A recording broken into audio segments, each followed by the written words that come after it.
Muling umatake si Nami pero naiwasan lang ito. Sumugod si Gunfall pero umakmang aatake ang kambing kaya dumipensa muna ito. Yun pala ay utot lang ang lumabas kaya pinagtawanan siya ng kambal na kambing. Nagpalabas ng apoy ang isang kalaban na nag-trigger sa gas para sumabog. Tuwang-tuwa ang magkapatid sa pag-aakalang natalo na ang matanda. Pero nagtago lang pala ito, dali-daling lumabas at inatake ang isang kambing. In-underestimate nila ang Sky Knight kaya nasawi ang isa sa kambal.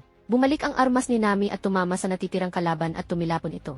Inutos ni Gunfall na kunin ang kanyang gauntlet at kinuha ito ni Pierre at inabot sa dalaga. Tapos pinasuot ito ng Sky Knight para gamitin ang impact dahyal para tapusin ang kalaban. Muling sumugod ang kambing na galit at gustong manakit pero nagpalabasin namin ng cold ball at pinrovoke ang kalaban para gamitin ang flame dahyal.